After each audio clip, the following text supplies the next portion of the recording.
लगभग एक साल से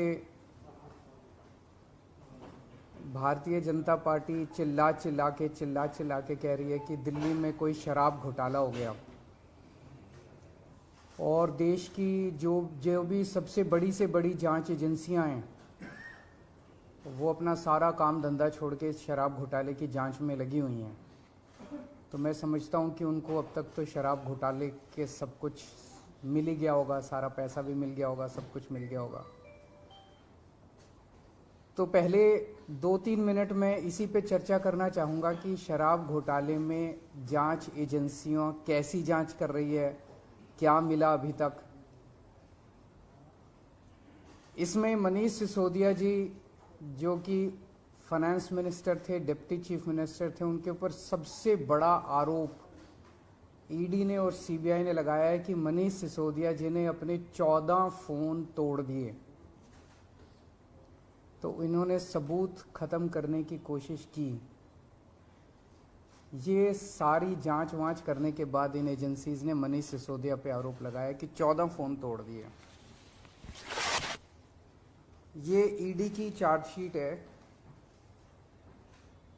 ईडी का डॉक्यूमेंट है ये, जिसमें इन्होंने ये 14 फोन का IMEI नंबर लिखा हुआ है कि ये वो 14 फोन है जो मनीष सिसोदिया के थे और जो मनीष सिसोदिया ने इन फोनों को डिस्ट्रक्ट कर दिया।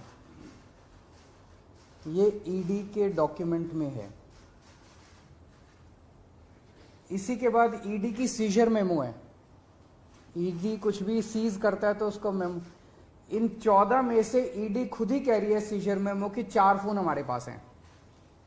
ये इनका सीजर मेमो है, इंपाउंडिंग ऑर्डर 18 मार्च 2023 का और इंपाउंडिंग ऑर्डर 5 जनवरी 2023 का। 4 फोन उसमें से इनके पास हैं और एक सीबीआई का ये डॉक्यूमेंट है, एक फोन सीबीआई के पास है।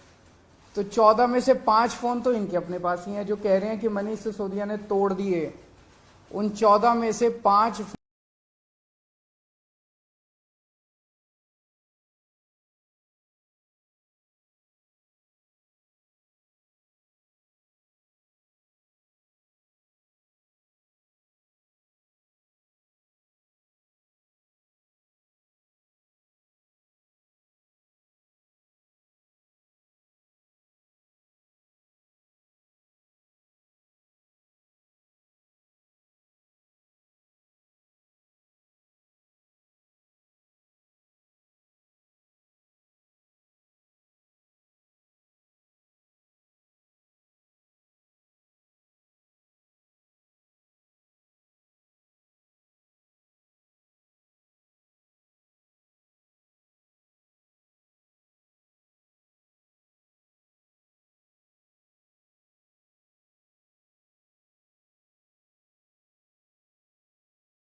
ये पॉलिसी इतनी शानदार पॉलिसी थी, ट्रांसपेरेंट पॉलिसी थी, जो भ्रष्टाचार खत्म कर देती पूरे के पूरे शराब सेक्टर में। ये इस बात से साबित होता है कि ये पॉलिसी जब पंजाब में लागू की गई, पूरी कॉपी पेस्ट पॉलिसी है, जब पंजाब में लागू की गई तो इस पॉलिसी से 50% रेवेन्यू एक साल के अंदर बढ़ गया। 50% रेवेन्यू दिल्ली के अंदर इन्होंने लागू नहीं की, करने दी, पंजाब के अंदर इनकी चली नहीं, क्योंकि पंजाब एक फुल स्टेट है। तो मैं मोदी जी को कहना चाहता हूं, मोदी जी अगर केजरीवाल भ्रष्टाचारी है तो फिर इस दुनिया के अंदर कोई ईमानदार नहीं है। मुद्दा भ्रष्टाचार है ही नहीं, मुद्दा भ्रष्टाचार की जांच है ही नहीं, मुद्दा शराब घोटाला है ही नहीं। ऐसा शख्स देश का प्रधानमंत्री जो सर से लेकर पैर तक भ्रष्टाचार के अंदर डूबा हुआ है, उसके लिए भ्रष्टाचार मुद्दा कैसे हो सकता है? पिछले मार्च के आखिरी हफ्ते के अंदर मैंने इतने सारे असेंबली के अंदर इतने सारे गिनाए थे भ्रष्टाचार जो इन्होंने किए हैं, इतने भ्रष्टाचार गिनाए थे। इन्होंने तो मेरे को तभी कह दिया था उस दिन, जिस दिन असेंबली में मैंने स्पीच दी थी, शाम को संजय सिंह का मैसेज आया कि अरविंद जी अब अगला नंबर आपका है। कल सत्यपाल मलिक जी ने एक इंटरव्यू दिया, मैं वो सुन रहा था। सत्यपाल मलिक जी ने कहा मोदी जी को भ्रष्टाचार से कोई परहेज नहीं है। ये मैं तो नहीं कह रहा हूं, ये तो उनके अपने गवर्नर कह रहे हैं। सत्यपाल मलिक जी कौन है? सत्यपाल मलिक जी मोदी जी के बहुत खास लोगों में गिने जाते थे। उन्हें पहले उन्होंने जम्मू कश्मीर का गवर्नर बनाया, फिर उन्हें गोवा का गवर्नर बनाया, फिर उन्हें मेघालय का गवर्नर बनाया। उन्होंने कहा कि मेरे जो इंटरेक्शन हुए मोदी जी के साथ, उसमें पता चला है कि मोदी जी को भ्रष्टाचार से किसी तरह का परहेज नहीं है। उसी इंटरव्यू में उन्होंने कहा कि इन लोगों के कुछ मुख्यमंत्री हैं जो भ्रष्टाचार करते हैं, खूब पैसे इकट्ठे करते हैं, लेकिन वो सारा पैसा मुख्यमंत्री अपने पास नहीं रखते, वो पैसा ऊपर भेजते हैं और वहां से वो पैसा उनकी दोस्त की कंपनियों के अंदर इन्वेस्ट होता है।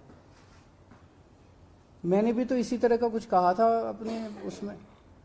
तो चलो मेरी बात तो नहीं मानी, अब तो गवर्नर इनके अपने गवर्नर कह रहे हैं। तो ऐसा व्यक्ति जो इतना भ्रष्टाचार कर रहा है, उसके लिए भ्रष्टाचार मुद्दा हो ही नहीं सकता। उनके लिए भ्रष्टाचार मुद्दा थोड़ी है। तो फिर ये आम आदमी पार्टी के पीछे क्यों पड़े हैं? 75 साल के भारत के इतिहास में किसी एक पार्टी को इतनी बुरी तरह से टारगेट नहीं किया गया जिस तरह से आम आदमी पार्टी को ये लोग टारगेट कर रहे हैं।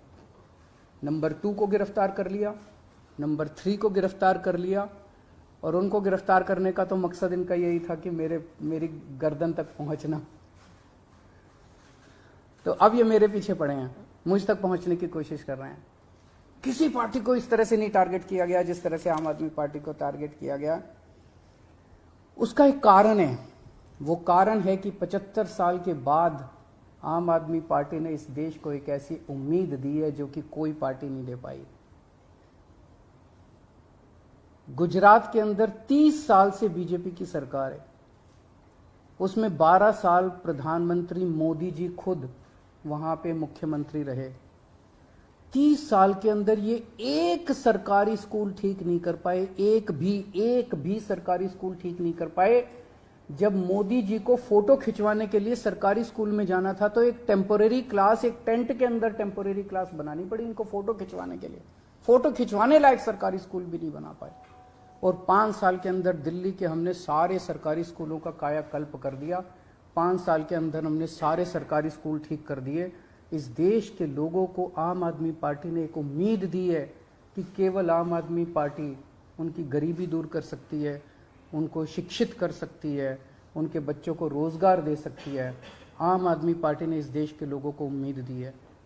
प्रधानमंत्री जी उस उम्मीद को कुचलना चाहते हैं।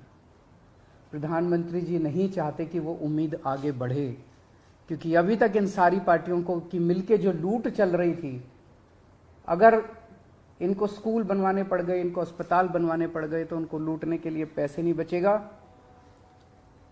तो कल इन्होंने मेरे को बुलाया है, मैं जाऊंगा कल सीबीआई में। और मैं फिर से अंत में यही कहना चाहता हूं कि प्रधानमंत्री जी, अगर केजरीवाल चोर है, केजरीवाल भ्रष्टाचारी है, तो इस दुनिया में कोई ईमानदार नहीं है। सर, क्या आपको आशंका है कि कल जब आप पूछताछ में जाएंगे तो गिरफ्तार गिरफ्तारी हो सकती है आपकी संडे का दिन है, जैसे मनीष जी को अरेस्ट किया था, आप भी कर सकते हैं? भाई ये बीजेपी वाले तो मैं कल से देख रहा हूँ प्रेस कॉन्फ्रेंस कर करके यही कह रहे हैं कि केजरीवाल को गिरफ्तार करेंगे। तो अगर बीजेपी ने सीबीआई को ऑर्डर दे दिए हैं कि गिरफ्तार करना है तो फिर सीबीआई उसको नकार कैसे सकती है? बीजेपी के ऑर्डर तो मानेंगे वो लोग। Thank you.